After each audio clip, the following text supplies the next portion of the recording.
الحمد لله نحمده ونستعينه ونستغفره ونؤمن به ونتوكل عليه ونعوذ بالله من شرور أنفسنا ومن سيئات أعمالنا من يهده الله فلا مضل له ومن يضلله فلا هادي له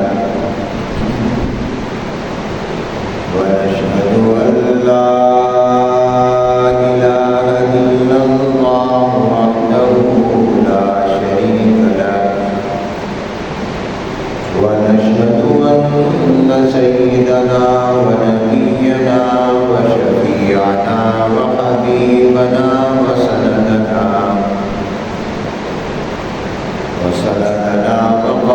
وقائدنا وإمامنا محمدا عبده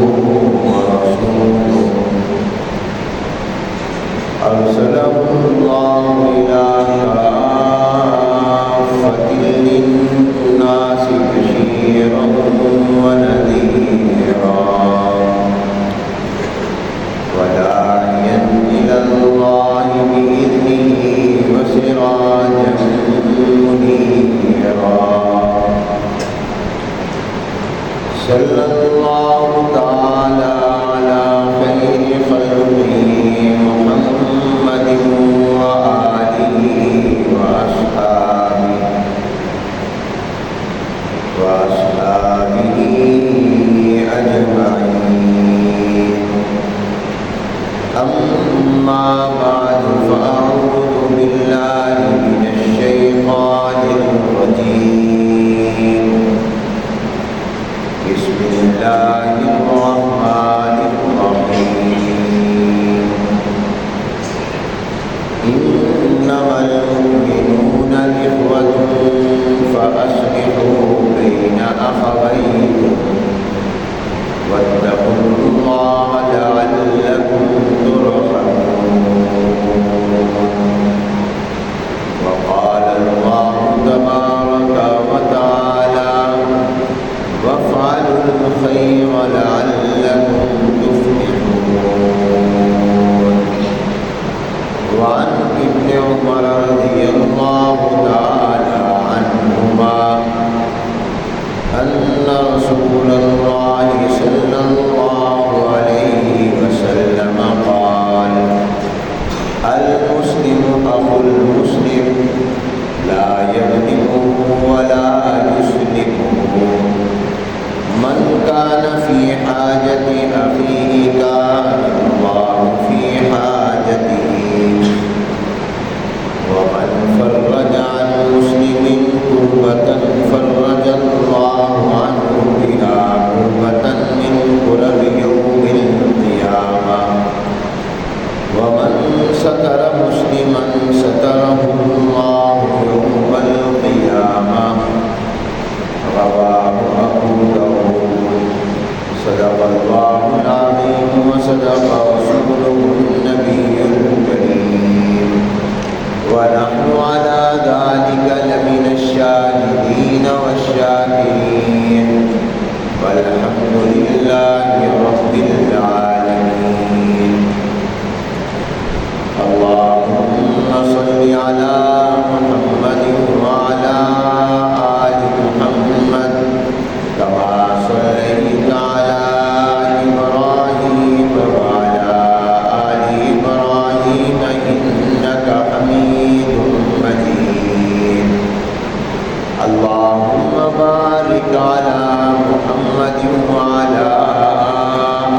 آل محمد كما باركت على إبراهيم وعلى آل إبراهيم إنك حميد مجيد بزرگان محترم معزز حاضرین برادران اسلام اور طلباء عزیز، السلام علیکم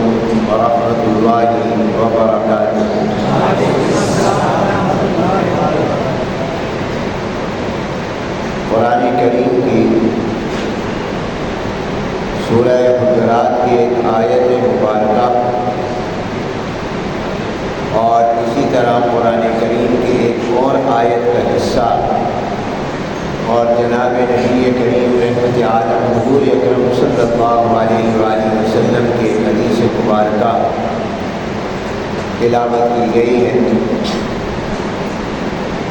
تلاوت کردہ آیتوں اور حدیث مبارک کی روشنی میں جس عنوان پر چند گزارشات پیش کی جا رہی ہیں وہ عنوان یہ ہے کہ مسلمان کا بھائی ہے۔ قرآن کریم میں اللہ تعالیٰ نے فرمایا انما المؤمنون اخوة، ایمان والے آپس میں بھائی بھائی ہیں۔ اور حدیث مبارک میں جناب نبی کریم صلی اللہ علیہ وآلہ وسلم نے ارشاد فرمایا المسلم اخو المسلم، مسلمان کا بھائی ہے، لا یظلمہ ولا یسلمہ، اس لیے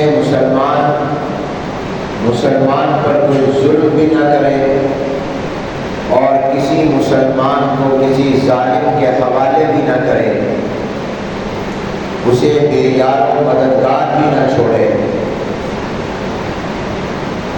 اللہ تبارک و تعالیٰ نے دنیا کے تمام انسانوں کو ایک ماں باپ سے پیدا کیا ہے۔ قرآن کریم میں اللہ تعالیٰ کا ارشاد ہے یا ایھا الناس انا خلقناکم من ذکر و انثی، اے انسانوں ہم نے تمہیں ایک مرد اور ایک عورت سے پیدا کیا۔ مرد حضرت آدم علیہ السلام اور عورت سے مراد حضرت حوا علیہ السلام۔ دنیا کے تمام انسانوں کے باپ بھی ایک ہیں اور ان کی ماں بھی ایک ہے۔ حضرت آدم اور حوا علیہ السلام کی اولاد اور نسل ہے تمام دنیا کے انسان، لہذا دنیا کے تمام انسان جب ایک ماں باپ کی اولاد ہے تو ان کو ایک ماں باپ کی اولاد کی طرح رہنا چاہیے۔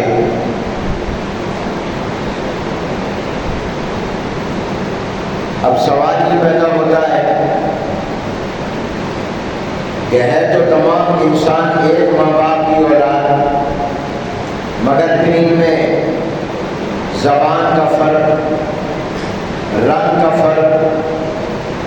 نسب اور خاندان کا فرق، یہ فرق کیوں ہے؟ جب ایک ماں باپ کی اولاد ہے تو ان کی زبان بھی ایک ہوتی، ان کا رنگ بھی ایک ہوتا، ان میں کوئی نسلی اور علاقائی فرق نہ ہوتا، پھر یہ مختلف قبیلے، برادریاں اور خاندان کیوں؟ تو اللہ تعالیٰ نے اس کا جواب بھی ارشاد فرمایا وَجَعَلْنَاكُمْ شُعُوبًا وَقَبَائِلَ، ہم نے جو تمہیں مختلف خاندان، برادریاں اور قبیلے اور مختلف رنگ اور نسل اور مختلف علاقوں اور وطن میں تقسیم کیا ہے، یہ اس لیے لِتَعَارَفُوا تاکہ تم ایک دوسرے کو پہچان سکو۔ اگر سب کا رنگ ایک جیسا ہوتا تو کیسے ایک دوسرے کو پہچانتے؟ تمام ایک ہی قبیلے سے تعلق رکھتے تو کیسے پہچانتے؟ تو یہ جو شکلوں کا فرق ہے، رنگ اور نسل کا فرق ہے، یہ ایک دوسرے پر تکبر اور فخر کرنے کے لیے نہیں بلکہ ایک دوسرے کی پہچان کے لیے۔ ایک ہی نام کے 3-4 لوگ ہوتے ہیں تو آپ کیسے پتہ چلے کہ یہ کون ہے، یہ کون ہے؟ نام سب کا ایک ہے۔ مثال کے طور پر 3 آدمی ہیں، تینوں کا نام عبد الرحمن ہے، تو اب آپ کو کیسے معلوم ہوگا کہ یہ عبد الرحمن کون، یہ عبد الرحمن کون؟ وہ پتہ چلے گا اس کے علاقے سے، وہ پتہ چلے گا اس کے نسل، رنگ سے، خاندان سے۔ کہ یہ عبد الرحمن فلاں خاندان سے تعلق رکھتا ہے، یہ فلاں خاندان سے، یہ فلاں وطن علاقے کا ہے، یہ فلاں علاقے کا ہے، اس کا قبیلہ برادری فلاں ہے، اس کا قبیلہ برادری فلاں ہے۔ تو یہ چیزیں اللہ نے صرف ایک دوسرے کی جان پہچان کے لیے پیدا کی ہیں، یہ تعارف کے لیے پیدا کی ہے، یہ فخر اور تکبر کرنے کے لیے اللہ نے ان کو نہیں بنایا۔ تو تمام دنیا کے انسان، خواہ وہ کسی بھی وطن، کسی بھی علاقے، قوم اور خاندان یا رنگ و نسل سے تعلق رکھتے ہوں، ان میں آپس میں تعصب نہیں ہونا چاہیے، ایک دوسرے کے ساتھ دشمنی اور عداوت، نفرت اور بغض نہیں ہونا چاہیے، بلکہ وہ یہ سمجھیں کہ ہم ایک ماں باپ کی اولاد ہیں، ہمارا والد بھی ایک ہے، ہماری والدہ بھی ایک ہے، ہم سب آدم و حوا علیہ السلام کی اولاد اور نسل سے ہیں، اس لیے ایک دوسرے کا تعاون کریں، ایک دوسرے کا ساتھ دیں، ایک دوسرے کے ساتھ لڑائی جھگڑا اور حسد اور کینہ اور بغض اور عداوت نہ رکھیں۔ تمام دنیا کے انسان ایک برادری ہے۔ پھر اللہ تبارک و تعالیٰ نے خصوصیت کے ساتھ ان انسانوں میں جو ایمان والے ہیں، جو کلمہ طیبہ پڑھتے ہیں، جو شہادتین کا اقرار کرتے ہیں، اشہد ان لا الہ الا اللہ و اشہد ان محمد عبدہ و رسولہ، تو ان کو اللہ تعالیٰ نے مسلمان بنا دیا، مومن بنا دیا، اور پھر زیادہ اہمیت اور تاکید کے ساتھ فرمایا گیا کہ ایمان والے تو آپس میں بھائی بھائی ہیں، یعنی تم ایک دوسرے کا اس طرح خیال کرو، اس طرح احساس کرو جیسے تم اپنے بھائی کا کرتے ہو، تم بھائی بھائی بن کر رہو، خواہ وہ مسلمان اور مومن کسی بھی خاندان سے، برادری سے، قبیلے سے، علاقے سے، صوبے سے، وطن سے تعلق رکھتا ہو، اگرچہ تمہاری اور اس کے درمیان زبان کا فرق ہو، تمہاری زبان اور اس کی زبان اور ہے، تمہارا خاندان اور ہے، اس کا خاندان اور ہے، تمہارا قبیلہ برادری اور ہے، اس کا قبیلہ برادری اور ہے، تمہارا صوبہ اور علاقہ اور ہے، اس کا صوبہ اور علاقہ اور ہے، لیکن تم سب کے سب کلمے کی وجہ سے تسبیح کے دانوں کی طرح تم آپس میں بھائی بھائی ہو اور بھائی بھائی بن کر رہو۔ جس طرح پر بھائی بھائی کا خیال کرتا ہے، اس طرح مسلمان مسلمان کا خیال کرے۔ ایک حدیث مبارک میں جناب نبی کریم صلی اللہ علیہ وآلہ وسلم نے ارشاد فرمایا کہ دنیا کے تمام مسلمان، خواہ وہ کسی بھی ملک میں، کسی بھی علاقے میں رہتے ہوں، خواہ ان کی زبانیں مختلف ہوں، خواہ ان کا رنگ مختلف ہو، خواہ ان کی نسل مختلف ہو، لیکن وہ تمام کے تمام مسلمان اور مومن جنہوں نے کلمہ پڑھا ہے، اس کلمے نے ان کو ایک جان اور ایک جسم بنا دیا ہے۔ المؤمنون کجسد واحد، مومن ایک جسم کی مانند ہے، اور ایک جسم کا حال یہ ہے کہ اگر بالفرض آنکھ میں درد ہو تو پورا جسم بے چین بے قرار ہو جاتا ہے، اگر سر میں درد ہو تو پورا سر سے پاؤں تک کا وجود بے خوابی میں مبتلا ہو جاتا ہے، بے چین اور بے قرار ہو جاتا ہے۔ جس طرح جسم کے کسی ایک حصے میں تکلیف پورا جسم برداشت کرتا ہے اور پورا جسم محسوس کرتا ہے، اسی طرح دنیا کے کسی کونے میں بھی کسی ایک مسلمان کو تکلیف پہنچے تو پوری دنیا کے مسلمانوں کو چاہیے کہ وہ بے چین اور بے قرار ہو جائیں، ان کی نیند اڑ جائے۔ جیسے ہمارے جسم کے ایک حصے کی تکلیف ہماری نیند اڑا دیتی ہے، ہم بے چین بے قرار ہو جاتے ہیں، تو فرمایا دنیا کے کسی بھی حصے اور کونے میں کسی مسلمان کو کوئی تکلیف پہنچے تو پوری دنیا کے مسلمانوں کی نیندیں اڑ جانی چاہیے، وہ بے چین بے قرار ہو جانے چاہیے۔ وہ خواب غفلت سے بیدار ہو جانے چاہیے، اس لیے کہ تمام مسلمان ایک جان اور ایک جسم کی طرح ہیں۔ صرف یہی نہیں کہ مسلمان کسی کو تکلیف نہ پہنچائے، یہ ادنا درجہ ہے، یہ اعلیٰ درجہ نہیں ہے کہ مجھ سے کسی کو تکلیف نہ پہنچے، میں کسی کے ساتھ زیادتی نہ کروں، میں کسی کے ساتھ ظلم نہ کروں، میں کسی کا حق نہ ماروں۔ یہ تو ادنا درجہ ہے۔ اوپر کا درجہ یہ ہے کہ میں کسی مسلمان کو کسی اور سے بھی تکلیف نہ پہنچنے دوں۔ ایک یہ کہ میں تکلیف نہ پہنچاؤں، اور ایک یہ کہ میں کسی سے بھی مسلمان کو تکلیف نہ پہنچنے دوں، اور میں تکلیف میں اور مشکل میں مسلمان کے ساتھ کھڑا ہو جاؤں، میں اس کی مدد کروں۔ اس لیے کہ جب آپ کا بھائی کسی تکلیف میں ہو، کسی پریشانی میں ہو، کسی مصیبت میں ہو، تو آپ اس کا ساتھ دیتے ہیں۔ آپ اگر صحیح بھائی ہیں تو آپ کو چین نہیں آئے گا جب تک کہ اپنے بھائی کو آپ تکلیف سے نہ نکال لیں۔ آپ آرام سے نہیں بیٹھیں گے، آپ اس کا ساتھ دیں گے، آپ اس کے مشکل اور مصیبت میں اس کو مصیبت سے نکالنے کی کوشش کریں گے۔ تو صرف یہ نہیں ہے کہ کسی سے کسی کو تکلیف نہ پہنچے، یہ تو ابتدائی درجہ ہے۔ اگلا درجہ یہ ہے کہ تکلیف نہ پہنچاؤ، نہ تکلیف پہنچنے دو، کہ اس کو کسی سے بھی تکلیف نہ پہنچے، اور اگر پہنچ گئی ہے تو اس کی مدد کرو۔ رحمت عالم حضور اکرم صلی اللہ علیہ وآلہ وسلم نے حضرات صحابہ کرام رضوان اللہ تعالی مجمعین کو اپنے قول سے اور اپنے عمل سے یہی تعلیم اور دعوت دی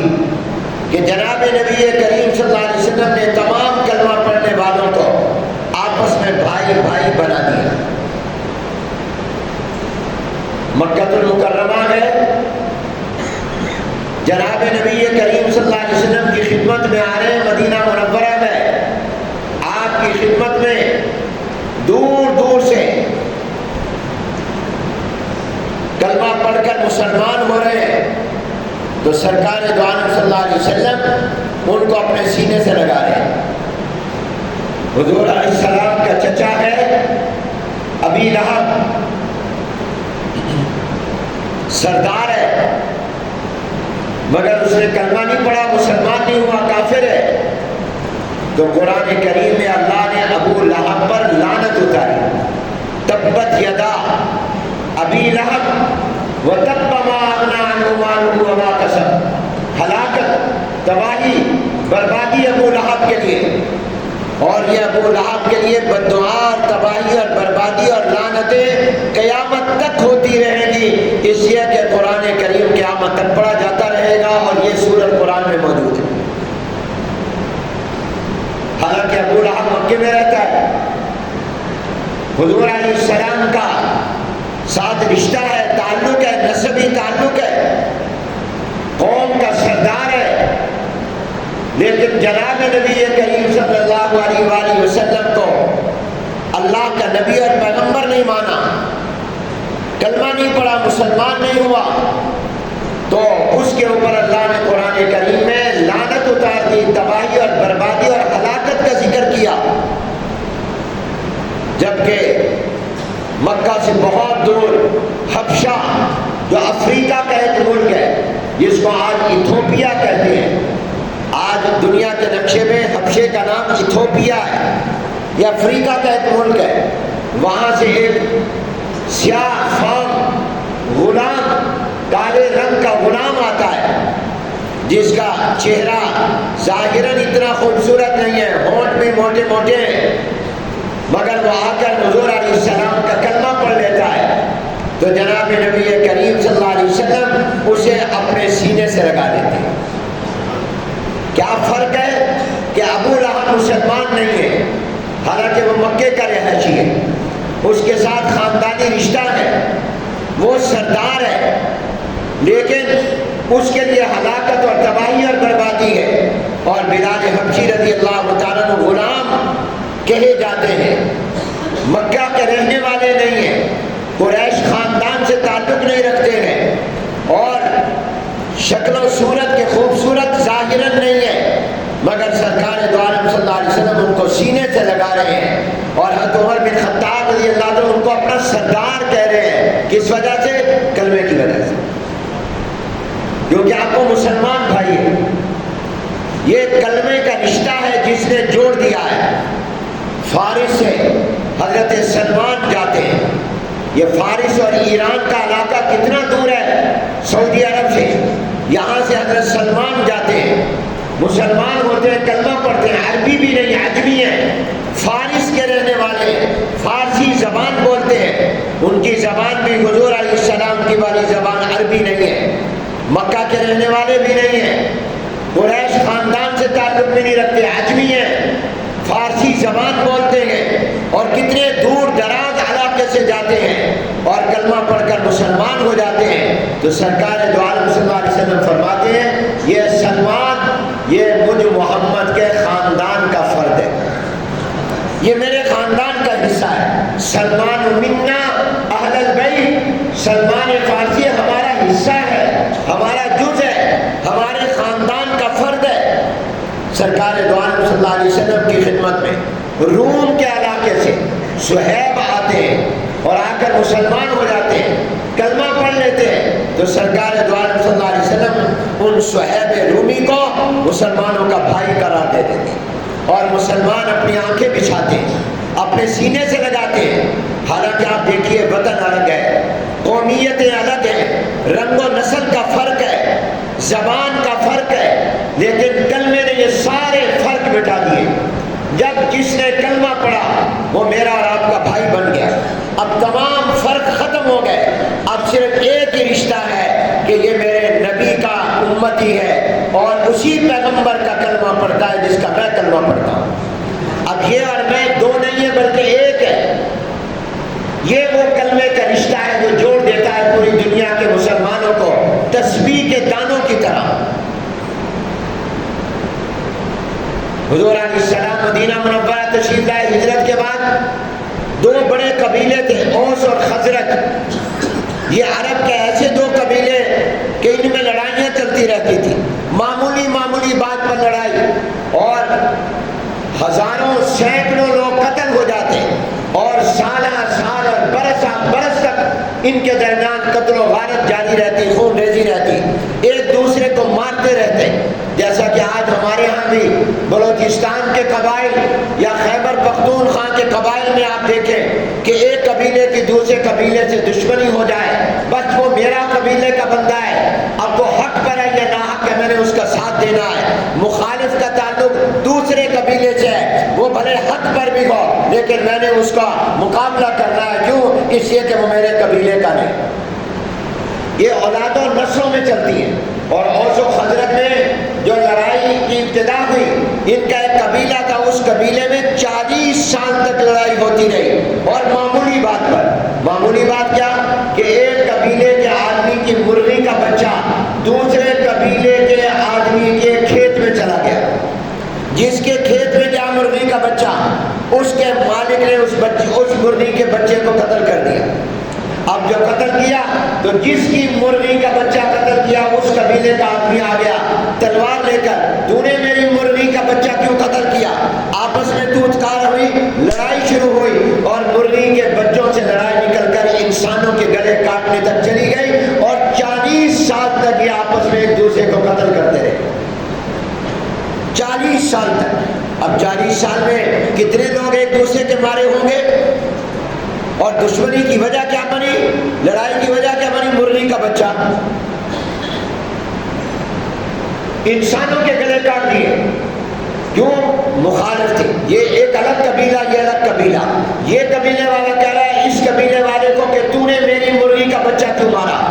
میں تجھے جواب میں ماروں گا، وہ کہتا ہے میں اب تجھے جواب میں ماروں گا۔ 40 سال تک ایک دوسرے کو ہزاروں کو قتل کیا۔ حضور علیہ السلام جب مدینہ منورہ میں آئے تو سب سے پہلا کام یہ کیا کہ حضور نے فرمایا کہ تم آپس میں بھائی بھائی، آپس میں بھائی بنا دیا، اور مکہ چھوڑ کر آنے والے مہاجر اور مدینے کے رہنے والے انصار لوکل آبادی کو کہا تم آپس میں بھائی ہو، یہ نہیں کہ فلاں مکے کا، فلاں مدینے کا، فلاں فلاں قبیلے کا، فلاں فلاں قبیلے کا، فلاں کا خاندان فلانا ہے، فلاں کا خاندان، یہ سب باتیں ختم ہیں، یہ سب پیچھے ہیں۔ سب سے پہلا یہ ہے کہ تم بھی کلمہ پڑھ رہے ہو، یہ بھی کلمہ، یہ بھی میرا امتی، یہ بھی میرا امتی، یہ بھی اللہ کا بندہ، یہ بھی اللہ کا بندہ، تم آپس میں بھائی بھائی۔ ایسا بھائی چارہ قائم کیا کہ پھر وہ انصاری کہتا ہے مہاجر کو تو مکہ چھوڑ کر آیا، تیرا کاروبار بھی وہاں، سب کچھ وہاں پر ہے، اب تو آج کے بعد میرے کاروبار میں برابر کا حصے دار ہے، یہ اب میرا کاروبار، میری باغات اور میری زمینیں اور میری یہ چیزیں اکیلی میری نہیں ہیں، آدھی تیری آدھی میری۔ تمہاری بیوی وہاں رہ گئی، میرے نکاح میں ایک سے زیادہ بیوی ہے، میں طلاق دے دیتا ہوں، تم اس سے نکاح کر۔ آسمان کی آنکھوں نے ایسا بھائی چارہ نہیں دیکھا تاریخ انسانی میں جیسا حضور علیہ السلام نے مدینہ پاک میں مسلمانوں کے اندر بھائی چارہ قائم کیا۔ حضرت عمر بن خطاب رضی اللہ عنہ کی بات سنائی، فارس سے آنے والے سلمان کو کہہ رہے تو ہمارا سردار ہے، اور غلام کو کیا مقام دیا۔ جناب نبی کریم صلی اللہ علیہ وسلم فرماتے ہیں میں نے بلال آج خواب میں جنت کو دیکھا، اور میں نے جب جنت کا نظارہ خواب میں دیکھا تو میں نے دیکھا کہ تم بلال میرے سے آگے آگے جا رہے ہو، میں نے تمہارے چلنے کی اور جوتوں کی آواز سنی، آہٹ سنی، تم بتاؤ کون سی نیکی کرتے ہو جس کی وجہ سے جنت میں ہو۔ تو بلال حبشی رضی اللہ عنہ نے عرض کی یا رسول اللہ صلی اللہ علیہ وسلم مجھے کوئی اور نیکی تو یاد نہیں، میں کوئی خاص نیک عمل تو کرتا نہیں، ہاں ایک نیکی میں بڑے اہتمام سے کرتا ہوں کہ میں 5 وقت کی نماز کے لیے وضو بہت اچھے طریقے پر کرتا ہوں، وضو بڑے اطمینان اور تسلی سے کرتا ہوں، اور پورا عضو جس کو دھونا وضو میں ضروری ہے اس کو پورا دھوتا ہوں، چہرہ پورا دھوتا ہوں، بازوؤں کو کونیوں تک، پاؤں کو ٹخنوں سمیت دھوتا ہوں، سر کا مسح پوری طرح کرتا ہوں، اور بڑے اہتمام کے ساتھ، بڑے توجہ کے ساتھ میں وضو کرتا ہوں، اور وضو کرنے کے بعد پھر میں 2 رکعت یا 4 رکعت نفل پڑھتا ہوں جس کو تحیت الوضو کہتے ہیں، کہ وضو کرنے کے بعد وضو کے شکرانے کے طور پر 2 رکعت نفل پڑھو اور اللہ کی طرف متوجہ ہو کر پڑھو۔ کہا یہ میں نیکی کرتا ہوں۔ حضور علیہ السلام نے فرمایا بلال تیری یہی نیکی ہے جس نے تجھے صرف جنت میں نہیں پہنچایا بلکہ مجھ محمد سے بھی جنت میں آگے چلایا۔ یہی تمہاری نیکی ہے تو تم وضو اچھا کرتے ہو اور اس کے بعد 2 رکعت نفل پڑھتے ہو، تحیت الوضو پڑھتے ہو۔ اب بعض اہل علم فرماتے ہیں کہ جنت میں بلال حضور کے پیچھے چلنے کی بجائے آگے کیوں چل رہے ہیں؟ ہونا تو یہ چاہیے کہ حضور بڑے ہیں، حضور آگے، اور بلال تو آپ کے امتی ہیں، امتی پیچھے ہو، نبی آگے ہو، یہ آگے کیوں چل رہے ہیں؟ تو بعض علماء نے وجہ یہ لکھی کہ بلال حبشی رضی اللہ تعالیٰ عنہ کا دنیا میں یہ معمول تھا، عادت تھی کہ جب حضور کہیں جاتے تو بلال حبشی حضور سے آگے چلتے تھے تاکہ اگر کوئی آگے راستے میں کوئی اینٹ پڑا ہو، کوئی پتھر پڑا ہو میں اس کو ہٹا دوں، کوئی چھلکا ہو میں اس کو ہٹا دوں، راستے میں کوئی رکاوٹ ہو میں اس کو ہٹا دوں تاکہ میرے محبوب پیغمبر کو تکلیف نہ پہنچے۔ وہ خدمت کے لیے آگے چلتے تھے، اور اگر خدا نخواستہ کوئی دشمن ہو تو اس دشمن کا اگر حملہ ہو تو میرے اوپر ہو، میرے محبوب پیغمبر پر نہ ہو، کیونکہ کافر دشمن تھے اور اس علاقے میں دشمن رہتے تھے، تو وہ حضور علیہ السلام کی خدمت اور حفاظت کی نیت سے بلال حبشی آگے چلا کرتے تھے، حضور علیہ السلام پیچھے۔ جیسے بعض اوقات خادم مخدوم سے آگے چلتا ہے،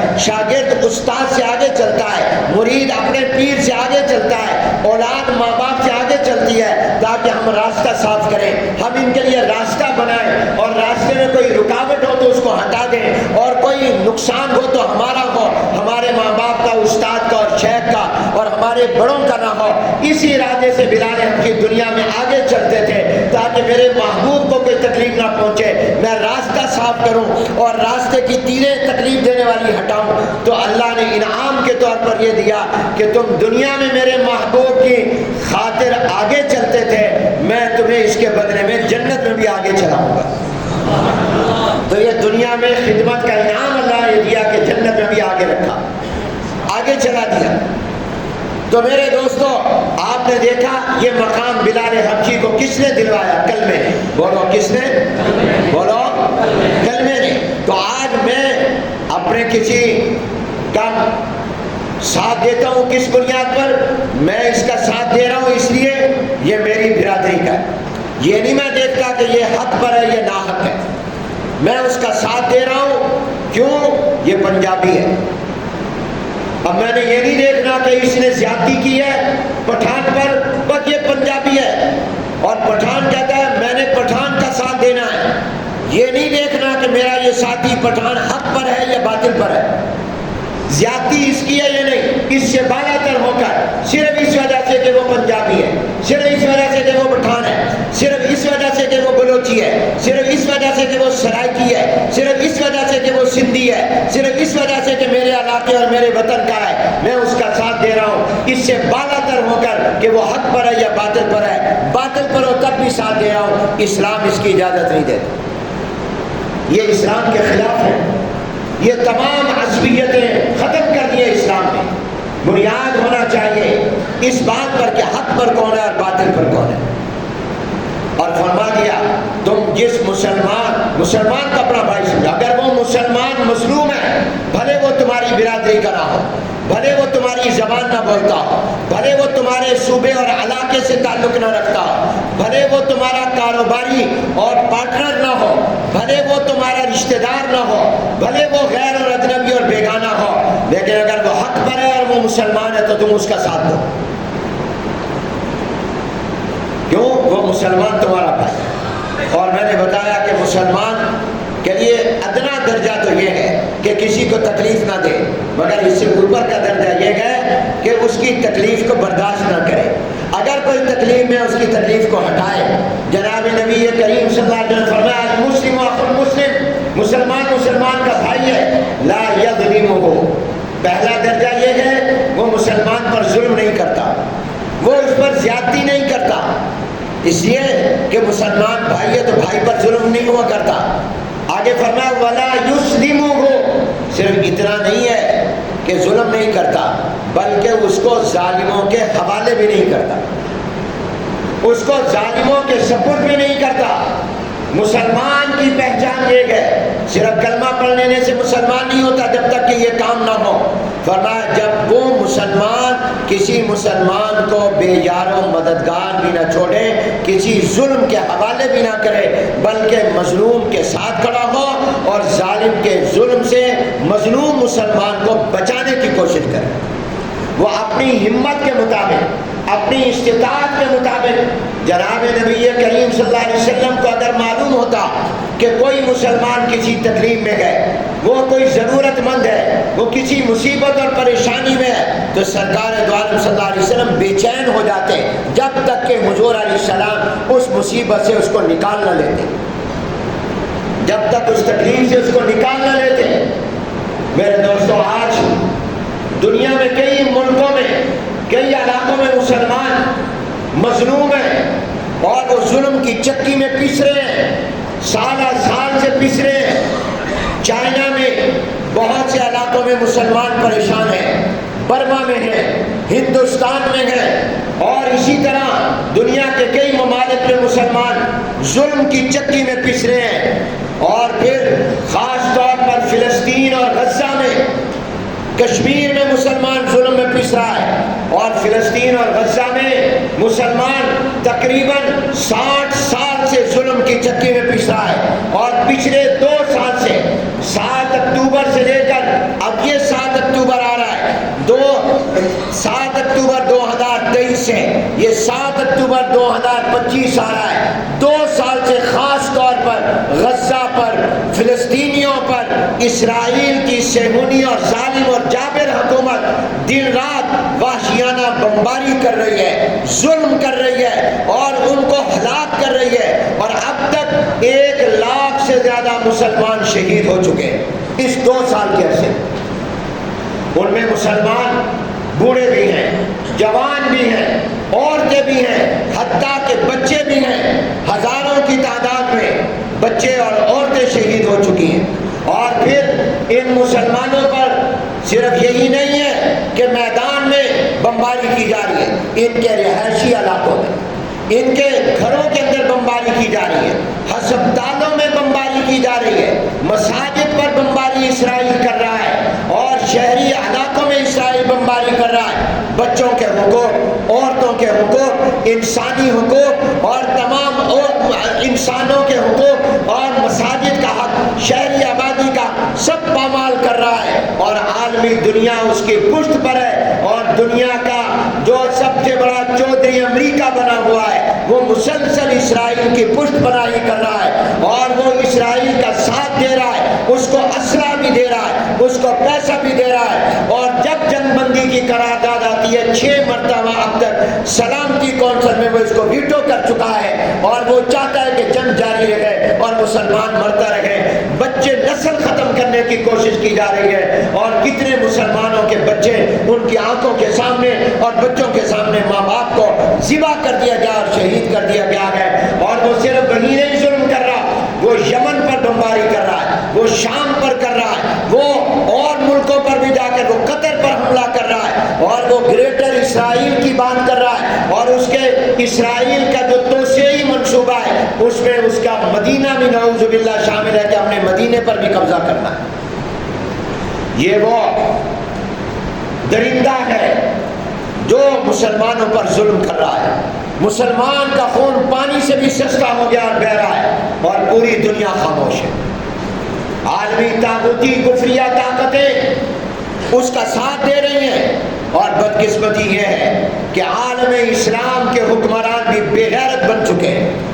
ان میں بھی دینی حمیت و غیرت ختم ہو چکی ہے۔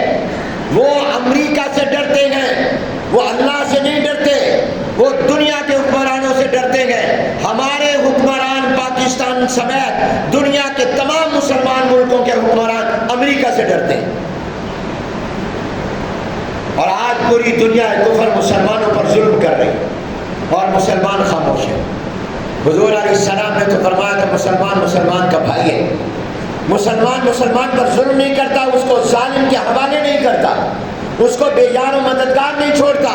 آج ہم نے ان مسلمانوں کو ان ظالم درندوں کے حوالے کر دیا۔ ہم 2 سال سے خاموش ہیں، اور اگر دیکھا جائے تو 60 سال سے خاموش ہیں، اور ان پر مسلسل ظلم ہو رہا ہے، اور ان کو قتل کیا جا رہا ہے، ان کے مکانات تباہ برباد ہیں، حتیٰ کہ ان کی ناکہ بندی کر دی گئی، ضروریات زندگی کا سامان، کھانے پینے کا سامان نہیں پہنچنے دیا جا رہا، بچوں تک ان کے پینے کا دودھ نہیں پہنچنے دیا جا رہا، بیماروں کے تک دوائیاں نہیں پہنچنے دی جا رہی۔ ناکہ بندی اسرائیل نے کی ہے، کوئی دنیا کی مدد وہاں پر نہیں جا سکتی، ٹرکوں میں سامان کھڑا ہے، اور 7 بچے بھوک سے اور پیاس کی وجہ سے مر رہے ہیں، اور ہم مسلمان ہیں۔ ہماری زندگی کا عیش و عشرت کا اسی طرح نظام چل رہا ہے، ہمارے اندر بے چینی بے قراری بھی نہیں ہے، اور کتنے مسلمان ہیں جو ان کو دیکھ رہے ہیں اور سن رہے ہیں، اور ذرہ برابر ان کے دل میں اپنے گھر میں بیٹھے بے چینی بے قراری بھی نہیں آتی، دعا کے ہاتھ بھی نہیں اٹھتے۔ ہم مر چکے ہیں، ہمارے ضمیر مردہ ہو گئے ہیں، ہماری دینی غیرت کا جنازہ نکل چکا ہے، عوام کا بھی اور حکمرانوں کا بھی۔ ہم سب مجھ سمیت ہم سب اس جرم میں، اس ظلم میں شریک ہیں کہ جو ہم کر سکتے ہیں ہم وہ بھی تو نہیں کر رہے، لیکن دنیا میں پھر بھی کچھ درد مند لوگ ہوتے ہیں۔ تقریباً 40 سے زیادہ ممالک کے 500 کے قریب مسلمان اور غیر مسلمان 50 سے زائد کشتیوں پر اپنے خرچ کر کے سمندری راستے سے غزہ کی طرف جا رہے تھے، صرف کس لیے؟ لڑنے نہیں، ہتھیار لے کر نہیں، بلکہ صرف اور صرف روٹی، کھانے پینے، دوائیوں کو ساتھ لے کر غزہ کے بچوں، عورتوں، مسلمانوں تک یہ امدادی سامان پہنچانے کے لیے۔ اور اس میں مسلمان بھی ہیں، غیر مسلم بھی ہیں۔ ہم سلام کرتے ہیں ان غیر مسلموں جنہوں نے انسانی ہمدردی اور دوستی کی بنیاد پر، ان میں عورتیں بھی ہیں، بوڑھے بھی ہیں، جوان بھی ہیں، اور وہ وہاں پر جا رہے تھے صرف اور صرف ان کے لیے خوراک لے کر، دوائیاں لے کر، تاکہ یہ جو اسرائیل نے ناکہ بندی کی ہوئی ہے کہ کوئی سامان نہیں جا سکتا، امداد نہیں جا سکتی، اس کو توڑے۔ یہ بین الاقوامی قوانین کی خلاف ورزی ہے، اور اپنے پاس سے پیسے خرچ کیے، اپنی جانوں کو ہتھیلی پر رکھ کر وہ سمندر کی موجوں اور طوفانوں کے حوالے کیا انہوں نے اپنے آپ کو۔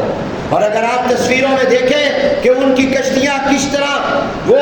ہچکولے کھا رہی ہیں کہ یہ پانی میں ڈوبنے کا بھی خطرہ ہے، اور پورے تقریباً 18-19 دن وہ مختلف سمندروں کی موجوں میں رہے ہیں، اور میں اور آپ شاید چند گھنٹے بھی ان موجوں میں نہ رہ سکے،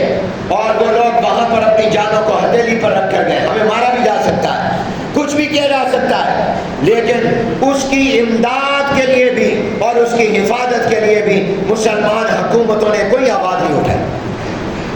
پاکستان کی حکومت کا ایک جملہ میرے علم میں نہیں ہے کہ انہوں نے ایک مرتبہ بھی وزیر اعظم نے اور ارباب اقتدار و اختیار نے کہا ہو کہ اس قافلے کو تحفظ دو، اس کو جانے دو، ہم اس کی امداد کریں گے۔ کوئی ایک کلمہ اور ایک آواز بھی نہیں اٹھا۔ یہ گلوبل سمود فلوٹیلا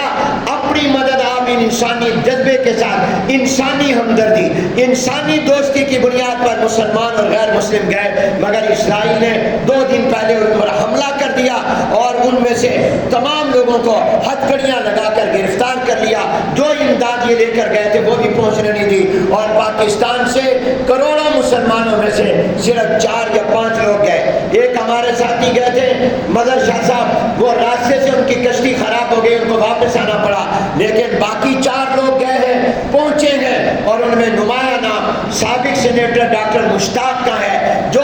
بڑھاپے کی عمر میں ہے مگر ایمان کے جذبے کی بنا پر جوان ہے، اور وہ وہاں پہنچے اور ان کو ہتھکڑیاں لگا کر اسرائیلی درندوں نے گرفتار کر لیا اور تمام لوگوں کو گرفتار کر لیا۔ لیکن ان کی جرأت، ان کی بہادری، ان کی غیرت، انسانی غیرت اور ایمانی غیرت قابل تبریک ہے، قابل تحسین ہے، ہم سلام کرتے ہیں ان کو۔ مگر آج آپ سوچیں کہ کیا یہ میرے اور آپ کے لیے لمحہ فکریہ نہیں ہے؟ ہم نے کتنی آواز اٹھائی، ہم نے ان کے حق میں کیا کلمہ بولا۔ آپ میں سے کتنے لوگ ہیں جن کے ہاتھوں میں ہر وقت موبائل رہتے ہیں؟ آپ میں سے کتنے نے سوشل میڈیا پر غزہ کے مظلوموں کے لیے کوئی بات کی ہو؟ آپ جو کر سکتے تھے وہ آپ کرتے۔ آپ نے اسرائیلی درندوں کے خلاف کتنا احتجاج کیا، اپنی حکومت کو کتنا متوجہ کیا، تاجروں نے اپنے بازاروں میں کتنے بینر لگائے، کتنی تاجر تنظیموں نے احتجاج کیا، کتنے سیاسی دینی جماعتیں، اس دینی جماعتیں تو پھر بھی میدان میں آئی ہیں، آج بھی میدان میں آئی ہیں اس فلوٹیلا پر حملے پر، آج بھی وہ مظاہرہ کر رہے ہیں، مگر آپ کی سیاسی جماعتیں کہاں ہیں؟ آپ کی حکومتیں کہاں ہیں؟ جبکہ اللہ نے مسلمان ملکوں کو کتنے وسائل دیے ہیں، مراکش سے لے کر انڈونیشیا تک مسلمانوں کے 57-58 ملک اس طرح اللہ نے ایک لڑی میں پرو دیے ہیں کہ اگر یہ مسلمان ملک متحد ہو جائیں، یہ دشمن کا ناطقہ بند کر دیں، یہ ان کی تجارت کو ختم کر دیں، یہ ان کو گھٹنے ٹیکنے پر مجبور کر دیں۔ اللہ نے ان مسلمان ملکوں کو تیل دیا ہے، پیٹرول دیا ہے، جس پر جہاز بھی چلتا ہے، جس پر گاڑی بھی چلتی ہے، موٹر سائیکل سے لے کر جہازوں تک اس پیٹرول کے محتاج ہیں، اور پیٹرول کا سب سے بڑا ذخیرہ اللہ نے مسلمان ملکوں کو دیا۔ اللہ نے ان کو بندرگاہیں دی ہے، اللہ نے ان کو ترکیہ کے اندر دیا دریا دیا ہے، اپنائے فاسفورس دیا ہے، اور مصر میں اللہ نے ان کو نہر سوئز دیا ہے۔ تمام سمندری جہاز انہی 2 سمندروں سے گزرتے گئے، جو سمندر اللہ نے مسلمانوں کو دیے۔ افرادی قوت اللہ نے ان کو دی ہے، ان کے پاس فوجیں بھی موجود ہیں، ان کے پاس پیسہ بھی موجود ہے، پیٹرول بھی موجود ہے، اور زندگی کے وسائل بھی ان کے پاس ہیں، مگر ان کے اندر ایمانی غیرت نہیں ہے، دینی حمیت نہیں ہے۔ حضور علیہ السلام نے فرمایا ایک زمانہ آئے گا جب دشمن کافر ایک دوسرے کو دعوت دیں گے، آؤ آؤ مل کر مسلمانوں پر حملہ کرتے ہیں۔ جس طرح تم کھانے پر دسترخوان پر بیٹھے ہو تو دعوت دیتے ہو، آجو کھانا کھاؤ، آجو ہمارے ساتھ بیٹھ کر کھاؤ، اس طرح وہ دعوت دیں گے اور تمہیں لقمہ بنا لیں گے۔ صحابہ کو تعجب ہوا، یا رسول اللہ کیسے؟ ہم تو 313 بدر میں تھے تو ہزاروں پر غالب آ گئے، ہمیں تو فتح اللہ نے دی، یہ کیسے ہوگا، یہ کس طرح ہوگا؟ حضور اکرم صلی اللہ علیہ وسلم نے فرمایا بالکل وہ ہوگا، اس وجہ سے نہیں کہ تمہاری تمہاری تعداد مسلمانوں کی زیادہ ہوگی، مگر تمہارے اندر دنیا کی محبت اور موت کا ڈر پیدا ہو جائے گا۔ جب تمہارے اندر مال کی اور دولت کی محبت آ جائے گی، کرسی اور اقتدار کی محبت ہو جائے گی، میرا اقتدار نہ چھین جائے، اور موت سے ڈرنے لگ جاؤ گے، جہاد سے بھاگو گے، شہادت سے بھاگو گے، تو اس وقت میں دشمن تمہارے پر غلبہ پا لے گا۔ آج ہر ایک کے دل میں ڈر ہے، خوف ہے۔ آج ایسے سمجھتے ہیں جیسے امریکہ خدا بن گیا ہے، خدائی امریکہ کے پاس آ گئی ہے۔ کیا اللہ نہ رہا؟ اللہ کی طاقت ختم ہو گئی ہے؟ خدا کی طاقت پر یقین رکھنے والے آج امریکہ کے غلام بنے ہوئے۔ آج کہا جا رہا ہے کہ اس ٹرمپ کو نوبل انعام دو، گورنمنٹ پاکستان نے بھی تجویز کیا اس کو امن کا انعام دو۔ ہم پاکستان گورنمنٹ کی اس تجویز کو مسترد کرتے ہیں، ہاتھ بلند کر کے کہو مسترد کرتے ہیں اس کو۔ پاکستان کی حکومت کی یہ تجویز ہم نہیں مانتے، یہ پاکستان کے عوام کی آواز نہیں ہے۔ وہ ٹرمپ جو لاکھوں کا قاتل ہے، جو اسرائیل کا ساتھ دے رہا ہے، جو اس کو اسلحہ دے رہا ہے، جو جنگ بند کرنے کی بجائے جنگ جاری رکھنا چاہتا ہے، جو امن منصوبے کے نام پر غزہ پر قبضہ کرنا چاہتا ہے، جو مسلمانوں کے علاقے پر قبضہ کرنا چاہتا ہے، جو مسلمانوں کو غلام بنانا چاہتا ہے، اس کو پاکستان کی حکومت کہے اس کو امن کا نوبل انعام دے، ہم لعنت بھیجتے ہیں ایسی تجویز پر، ہم رد کرتے ہیں ایسی تجویز کو۔ وہ امن کا علمبردار نہیں ہے، وہ جنگ اور قتل کا علمبردار ہے۔ یہ جتنے بچے اور عوام مسلمان قتل ہوئے ہیں، اس کا ذمہ دار اسرائیل بھی ہے اور اس کا ذمہ دار امریکہ بھی ہے۔ وہ مسلسل آج وہ اس کا ساتھ چھوڑ دے، اسرائیل کی جرت نہیں ہے کہ وہ حملہ کر سکے۔ اور اس لیے بھی کہ مسلمان ملکوں کے حکمران بھی اپنی کرسیاں بچانے کی فکر میں، اپنا اقتدار بچانے کی فکر میں پڑے۔ یہ اقتدار پھر بھی نہیں بچے گا، یہ اقتدار کبھی ساتھ نہیں رہا کرتا۔ لہذا میرے دوستوں اور بھائیوں، ہم اپنا فرض ادا کریں جو ہم کر سکتے ہیں۔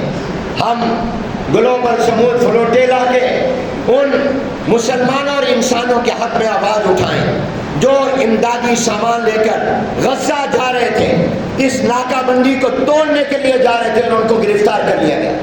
اور ان کی کشتیوں پر حملہ کر دیا گیا۔ ہم ان کی رہائی کا مطالبہ کریں، اپنی حکومتوں پر دباؤ ڈالیں، اور ہم ان کو عالم اسلام سے متحد ہونے کا کہیں، اور ہم جو امداد کر سکتے ہیں مال کے ذریعے، پیسے کے ذریعے، امدادی سامان جو پہنچا سکتے ہیں پہنچائیں۔ ہم اپنے قلم کے ذریعے، اپنے ہاتھوں کے ذریعے، اپنے موبائلوں کے ذریعے، سوشل میڈیا کے ذریعے، اور ہم اپنی آواز جتنی پہنچا سکتے ہیں پہنچائیں، اور اللہ سے دعا مانگیں۔ یہ تو ہر ایک مسلمان کر سکتا ہے کہ اللہ سے دعا مانگے، اے اللہ ظالموں کو ختم کر دے، تباہ برباد کر دے۔ قرآن میں اللہ نے کہا ان تنصروا اللہ ینصرکم، اگر تم اللہ کے دین کی مدد کرو گے تو پھر تمہاری اللہ مدد کرے گا۔ اگر تم اللہ کی مدد چاہتے ہو تو اللہ کے دین کی مدد کرو، مسلمانوں کی مدد کرو۔ اللہ مجھے بھی توفیق عطا کرے اور آپ کو بھی توفیق عطا کرے۔ مسلمان کا بھائی ہے، مسلمان بے چین ہو جائے، بے قرار ہو جائے، اس کی نیند اڑ جائے اگر کسی مسلمان پر ظلم ہو۔ محمد بن قاسم ایک مسلمان عورت کی آواز سے، عرب کی آواز پر اور فریاد پر، وہ عرب سے یہاں سندھ میں آیا تھا، ایک عورت کی آواز پر آیا تھا۔ آج وہ محمد بن قاسم کہاں ہے؟ مسلمان مائیں بہنیں بیٹیاں اس محمد بن قاسم کو تلاش کر رہی ہیں۔ آج وہ سلطان صلاح الدین ایوبی کو پکار رہی ہیں۔ لہذا میرے دوستوں اور بھائیوں، اپنی حکومتوں کو متوجہ کرو، اپنی حکومتوں کو حوصلہ دو کہ وہ کسی سے مت ڈرے، وہ اللہ سے ڈرے، وہ اللہ کا خوف اپنے اندر پیدا کریں اور مظلوموں کی مدد کریں۔ مسلمان کا کام اپنے مظلوم بھائی کو ظالم کے حوالے کرنا نہیں ہے بلکہ ظلم سے نکالنا ہے۔ اس لیے ہمیں اور آپ کو اپنا اپنا فرض ادا کرنا چاہیے۔ اللہ تعالیٰ ہمارے ان مظلوموں کی مدد فرمائے اور ہمیں بھی ان کا مدد کرنے کی توفیق عطا فرمائے۔ وآخر دعوانا الحمدللہ۔